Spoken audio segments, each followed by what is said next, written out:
Assalamualaikum warahmatullahi ta'ala wabarakatuh. Kembali lagi kita di channel Makrifat. Tajuk pada hari ini ialah Nabi Isa di dalam diri kita. Sebelum itu sahabat sekalian, silakan subscribe, like, komen dan share serta tulis qabiltu di bawah. Semoga ianya ilmunya berkat. Ilmu ini adalah ilmu tasawuf mukasyafah atau ilmu hakikat makrifat atau ilmu makrifah atau ilmu ihsan atau ilmu martabat 7 atau dikenal sebagai ilmu hakikat. Nabi Isa yang kita kenal ialah Nabi yang diagung-agungkan oleh kaum Nasrani, iaitu Kristian. Nabi Isa juga dipercayai oleh agama Islam sendiri dan wajib orang yang beragama Islam mempercayai Nabi Isa AS, iaitu Nabi yang ke-24. Nabi Isa pada hakikatnya ada juga di dalam diri kita. Nabi Isa yang zahir ini, yang syariat ini, ia memang betul-betul ada dan memang betul-betul wujud dan wajib kita percaya. Tetapi dalam segi ilmu hakikat, iaitu ilmu di dalam diri kita, Nabi Isa juga ada di dalam diri kita. Isa ialah orang yang mengesahkan Allah Subhanahu wa taala. Orang yang mentauhidkan sebulat-bulatnya kepada Allah Subhanahu wa taala. Itulah Isa. Maka Tuhan zahirkan Nabi Isa alaihissalam. Penzahiran Nabi Isa alaihissalam iaitu menjadi seorang nabi, iaitu Nabi Isa alaihissalam. Pada hakikatnya, pada asalnya ialah terbitan di dalam diri kita, iaitu Isa di dalam diri kita, iaitu sifat mengesahkan Allah Subhanahu wa taala. Maka sifat mengesahkan Allah Subhanahu wa taala itulah Isa di dalam diri kita. Maka Tuhan tajallikan atau penzahiran Nabi Isa alaihissalam melalui sifat mengesahkan Allah Subhanahu wa taala. Nabi Isa di dalam diri kita ialah sifat mengesahkan Allah Subhanahu wa taala. Bagaimana mengesahkan Allah Subhanahu wa taala? Mengesahkan Allah Subhanahu wa taala ialah kita perlu tahu bahawa kita melihat dengan basariah Allah, kita mendengar dengan sama Allah, kita bercakap dengan kalam Allah, kita hidup dengan hayat Allah, kita bergerak dengan kudrat Allah. Maka semua hak Allah. Bahkan kita berkehendak pun iradat dengan iradat Allah. Berkehendak, tapi dengan kehendak itu ada dua cabang. Kehendak nafsu dan kehendak rohani. Kehendak Allah itu adalah kehendak rohani. Maka kehendak nafsu itu adalah kehendak syaitan. Jika kita memilih kehendak syaitan, kehendak nafsu, maka kita mendapat dosa. Jika kita memilih kehendak rohani, kita mendapat pahala. Jadi di sini kita perlu ketahui bahawa walaupun iradat itu daripada Allah, tetapi Allah hanya sandarkan iradat itu kepada kita. Di atas kita lah untuk memilih iradat itu ke arah yang baik atau ke arah yang buruk. Itulah keadilan Allah Subhanahu wa taala. Bukan Allah semua. Mentang-mentang iradat Allah, kita kata semuanya Allah semua. Itu salah. Itu adalah fahaman yang salah. Kerana Allah Ta'ala hanya meletakkan sifat iradatnya sahaja pada dalam diri kita, tetapi di atas diri kita lah untuk memilih. Di situlah ujian.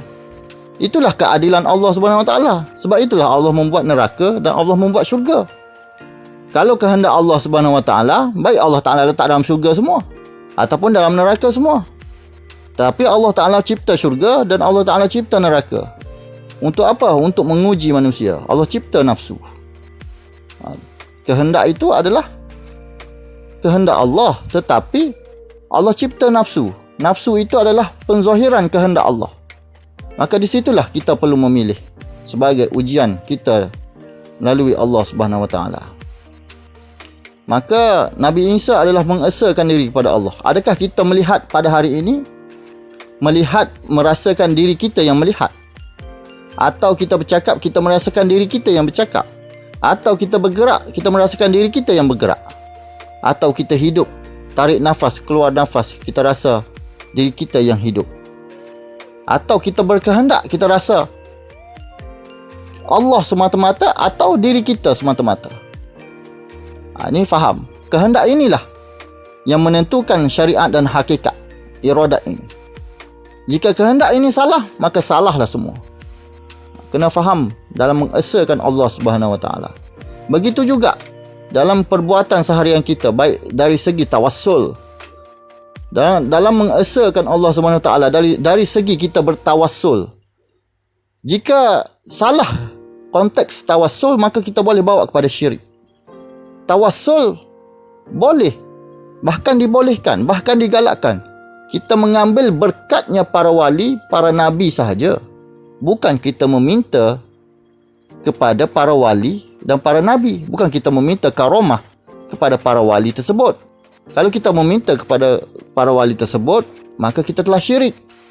Kerana dalam Al-Quran, surah Al-Ikhlas telah menterjemahkan bahawa Qul huwallahu ahad, Allahus samad. Sesungguhnya Allah itu satu. Dan Allah lah tempat sekalian makhluk memohon sekalian hajat. Di situ Allahus samad. Di situ telah jelas bahawa hanya Allah lah tempat makhluk memohon sekalian hajat. Bukan para wali, bukan para nabi. Kalau kita meminta kepada makhluk, maka telah syirik. Dari segi tawassul. Selain itu, syirik yang lain ialah kita merasa diri kita ada. Jika kita merasa diri kita ada, maka kita syirik. Syirik hakiki, syirik hakikat. Iaitu kita merasa diri kita ada. Sedangkan diri kita ini mati. Diri kita ini seperti mayat yang hidup. Sebab itu Nabi SAW berkata dalam hadisnya, sunat kalau kita pergi berziarah orang yang meninggal dunia. Orang yang meninggal dunia, kita berziarah ke rumah orang yang meninggal dunia tersebut, kita sunat hukumnya. Kerana apa hukumnya sunat? Kerana Nabi suruh kita tengok mayat tersebut. Bukan pergi saja-saja. Nabi suruh tengok mayat tersebut. Kenapa manusia tiba-tiba mati? Kenapa manusia tidak bergerak? Kenapa manusia tidak hidup? Orang yang mati tersebut. Kerana Allah Ta'ala tarik nikmat-nikmatnya. Allah Ta'ala tarik apa yang disandarkan sifat-sifatnya kepadanya. Maka dia telah mati. Maka sepertilah batang kayu yang mati, mayat tersebut. Begitulah, itulah diri kita sebenar pada hakikatnya. Kita ibarat tunggul kayu saja. Kita ibarat patung saja. Tapi kalau Allah Ta'ala memasukkan sifat-sifatnya, menyandarkan sifat-sifatnya, barulah kita hidup. Di sinilah kita kena faham. Maka kita, di mana kita? Langsung tiada kita. Kalau kita tengok di mayat tu, adakah mayat itu hidup? Tidak. Kenapa Tuhan tarik sandaran-sandaran sifatnya? Sandaran-sandaran sifatnya dia tarik. Maka matilah orang tersebut.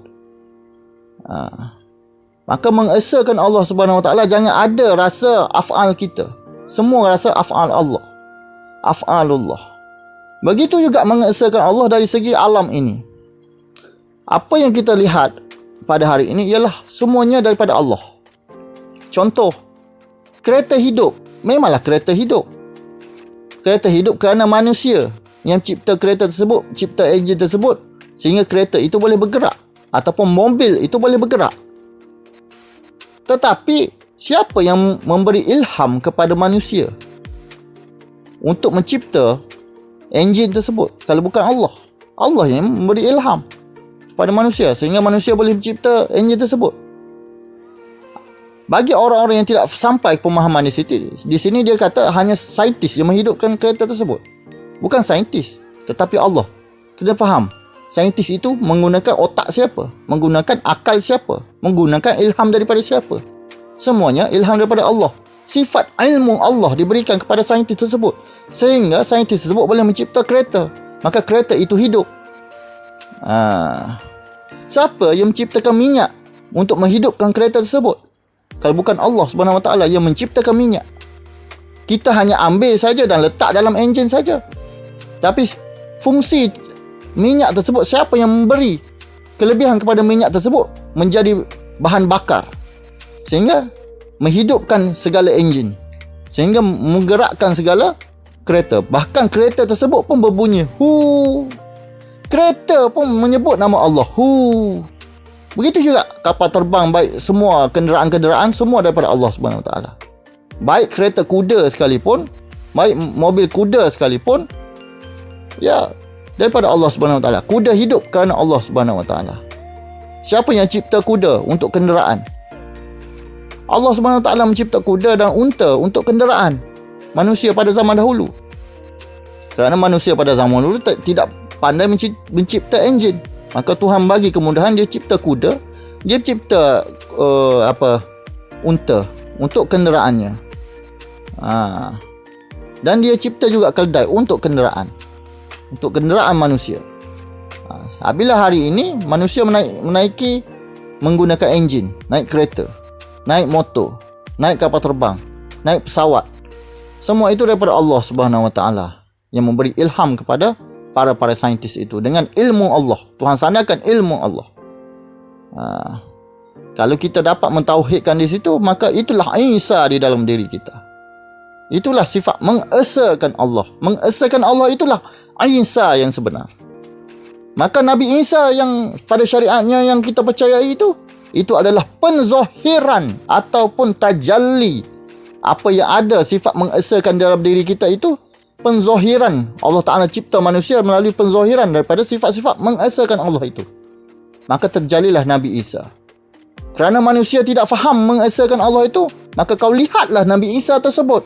Kau bacalah cerita Nabi Isa tersebut, bagaimana dia mengesakan Allah Subhanahu Wa Taala sehingga dia boleh menghidupkan orang yang mati. Kerana apa? Dia yakin hanya Allah yang menghidup dan mematikan. Semua duduk di situ. Dia yakin bahawa Allah yang menghidupkan dan dia yakin bahawa Allah yang mematikan. Maka manusia itu boleh hidup atas izin Allah, atas mukjizat Nabi Isa AS melalui kuasa Allah Subhanahu Wa Taala. Itulah sifat Isa di dalam diri kita, ataupun mengesakan Allah Subhanahu Wa Taala. Maka pada kita tengok mukjizat Nabi Isa AS boleh menurunkan makanan daripada syurga. Boleh menurunkan makanan daripada syurga. Maka tidak mustahil mukjizat Nabi Isa begitu. Kerana apa? Dia mengesakan diri kepada Allah Subhanahu Wa Taala. Dia yakin bahawa tidak mustahil bagi Allah untuk menurunkan makanan daripada syurga ke bumi. Tidak mustahil. Di situlah sifat mengesakan Allah Subhanahu Wa Taala. Semua Allah. Dia yakin, sebenar-benar yakin bahawa Allah yang Maha Berkuasa, bukan manusia yang berkuasa, bukan kita yang berkuasa. Maka dia yakin bahawa Allah semata-mata Allah yang berkuasa. Maka di situlah terlahir mukjizat-mukjizat. Semua nampak Allah berlaku. Barulah ada mukjizat, barulah ada karamah. Tetapi bukan kita mahukan karamah. Itu hakikatnya karamah itu ataupun mukjizat itu daripada Allah semata-mata, bukan daripada kita. Kita sendiri pun tidak tahu. Itu kelebihan daripada Allah Subhanahu Wa Taala. Tuhan yang mengizinkan benda tu. Dan kita tengok pokok hidup. Adakah pokok hidup semata-mata hidup? Siapa yang menghidupkan pokok? Kita hanya tanam saja. Kalau Allah tak bagi hidup, maka tidak membesar pokok tersebut. Siapa memberi hidup pada pokok? Pokok rumput. Siapa memberi hidup? Kalau bukan Allah Subhanahu Wa Taala. Allah yang memerintahkan dunia ini. Manusia hanya memerintahkan negeri, memerintahkan negara, tapi Allah Subhanahu Wa Taala memerintahkan seluruh alam ini. Dia yang memerintahkan.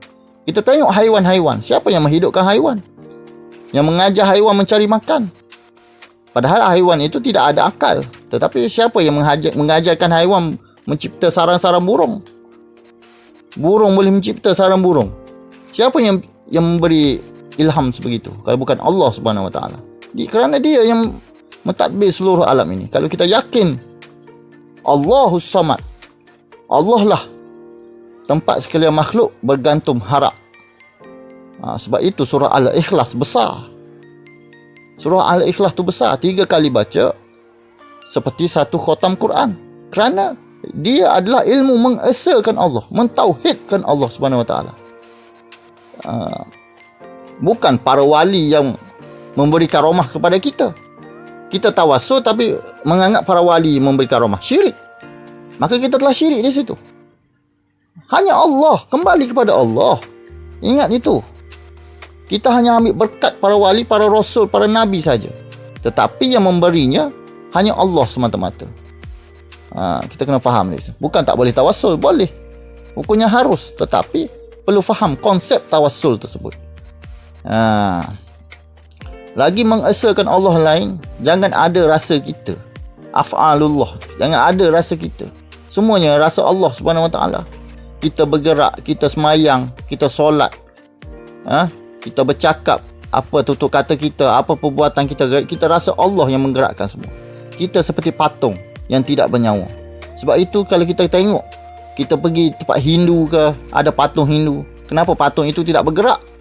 Kerana apa? Tidak ada sandaran sifat-sifat Allah kepada patung tersebut. Sedangkan patung itu pun dicipta daripada tanah. Kita juga dicipta daripada tanah. Nabi Adam dicipta daripada tanah, sedangkan kita lahir daripada air mani. Air mani itu adalah zat tanah. Menjadilah lembaga Adam. Tapi kenapa kita hidup? Kenapa patung itu tidak hidup? Kerana tidak ada sifat Allah yang disandarkan kepada patung tersebut. Maka kita hidup pada hari ini ada sifat-sifat Allah. Kalau tidak ada sifat-sifat Allah, maka kita mati. Kita tidak ada apa-apanya. Begitu juga rezeki kita pada hari ini. Tuhan sudah tetapkan rezeki. Kenapa Tuhan buat cipta ada orang kaya, ada orang miskin? Kalau semua mahu kaya, siapa yang mahu menoreh getah? Siapa yang mahu angkat kelapa sawit? Untuk menebarkan sistem di dalam muka bumi Allah ini. Maka Tuhan sudah tetapkan rezeki masing-masing. Ada yang kerja kerajaan menjadi polis, ada yang kerja kerajaan menjadi cikgu. Mana ada sistemnya di situ. Sudah ditetapkan rezekinya. Sebab itu kita tak perlu risau pasal rezeki. Rezeki kita Allah Ta'ala sudah tetapkan. Tak perlu risau pasal rezeki. Ada yang miskin dan ada yang kaya. Kita tengok tayar kereta, tayar mobil tersebut daripada getah. Walaupun tayar itu daripada kereta Ferrari, tetapi dicipta daripada getah. Maka getah itu siapa yang toreh getah tersebut? Menjadi tukang kebun di ladang getah. Maka orang-orang kampung, orang-orang petani. Sebab itu sudah ditakdirkan orang itu menjadi petani, jadi penoreh getah. Maka disebabkan penoreh getah tersebut, asbab dari penoreh getah tersebut, maka getah itu dicipta menjadi tayar. Sehinggalah kereta Ferrari itu tersebut boleh bergerak pantas. Begitulah, saling berkait. Maka kita kena faham sifat-sifat Allah ini. Hakikatnya manusia ini sifat-sifat Allah semua. Okey, Allah ini ialah zat.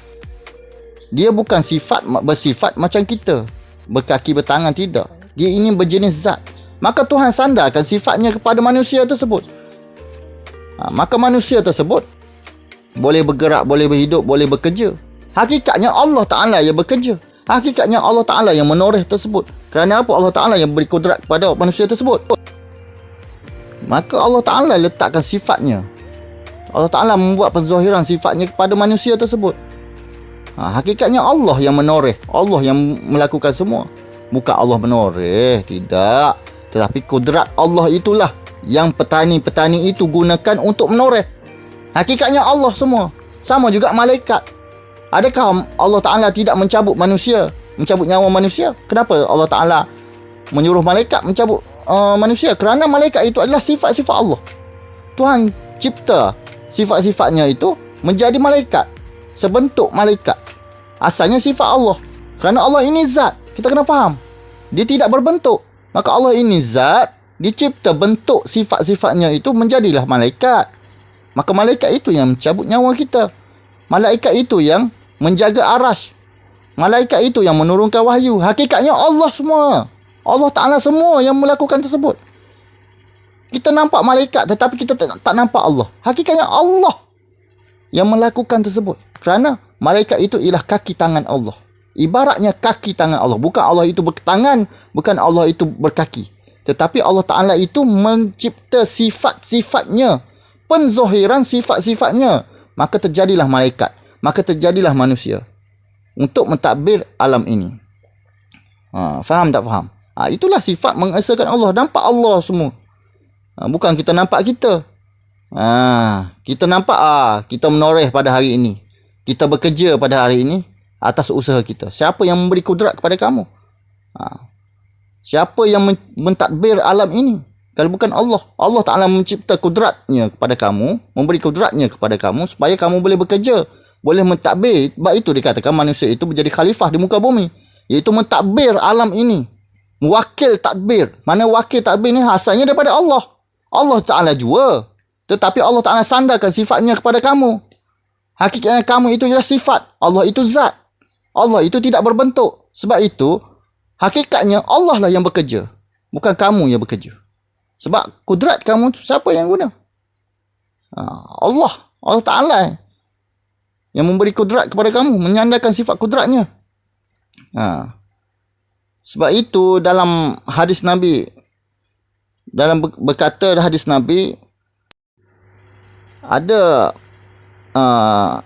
bukan hadis Nabi tapi kata-kata Allah tidak akan mengubah nasib sesuatu kaum sebelum kaum itu mengubahnya. Hakikatnya manusia itu berusaha saja. Pada hakikatnya, pada ma'rifatnya, Allah Ta'ala jua yang mengubahnya. Allah tidak akan mengubah nasib sesuatu kaum sebelum kaum itu mengubahnya di dalam Al-Quran. Bahkan ada juga kata-kata ulama begitu. Tetapi kamu kena ingat, kamu bergerak dengan siapa? Kamu berkudrat dengan siapa? Kamu melihat dengan siapa?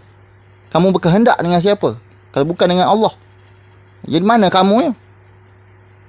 Allah tidak akan mengubah nasib sesuatu kaum sebelum kaum itu berubahnya. Dia kata, hakikatnya Allah Ta'ala juga yang mengubahnya. Tapi pada syariatnya, kamu perlu berusaha. Kehendak kamu tu perlu berusaha. Kerana kamu ialah sifat Allah. Kamu ialah tajalli sifat Allah. Allah Ta'ala sandarkan sifat-sifat, tajallikan sifat-sifatnya kepada kamu. Untuk kamu bekerja, untuk kamu berusaha. Allah tidak akan mengubah nasib sesuatu kaum sebelum kamu mengubahnya sendiri. Maknanya Allah itu zat. Jadi kamu ialah sifatnya. Kamu lah yang perlu mengubahnya. Pada hakikatnya Allah Ta'ala jua yang mengubahnya. Di situ mengesakan Allah. Hakikatnya Allah Ta'ala jua yang mengubah. Tetapi kita perlu berusaha. Usaha itulah sifat hamba kita. Di situlah sifat hamba. Bukan Tuhan semua, tidak. Ada sifat hamba. Sifat hamba itu kita berusaha, kita melakukan, kita bekerja. Itulah sifat hamba. Hamba ni perlu bekerja. Jangan duduk berserah saja macam tu. Mana datang? Sebabnya Allah Ta'ala itu zat. Kita ini sifatnya. Maka sifat ini, kita ini perlu bekerja. Hakikatnya dikawal oleh Allah Subhanahu Wa Ta'ala juga. Kita perlu berusaha pada syariatnya. Tapi kalau kita berserah bulat begitu saja, maka di situ kafir. Hati-hati. Kafir itikad Jabariyah. Kafir nanti. Kerana apa? Kita ini sifatnya.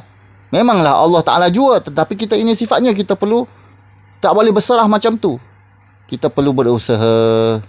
Diharap semua faham tentang mengesakan Allah Subhanahu Wa Ta'ala. Nabi Isa di dalam diri kita ialah mengesakan Allah Subhanahu Wa Ta'ala. Dan Allah Subhanahu Wa Ta'ala menzahirkan Nabi Isa alaihissalam adalah daripada sifat mengesakan diri kepada Allah Subhanahu Wa Ta'ala di dalam diri kita. Maka Tuhan zahirkan Nabi Isa alaihissalam. Jika kamu tak nampak lagi sifat mengesakan Allah bagaimana, kamu lihatlah Nabi Isa tersebut. Begitu maksudnya. Semoga semuanya faham tentang mengesakan Allah Subhanahu Wa Ta'ala. Jadi kita banyak-banyakkan membaca surah Al-Ikhlas.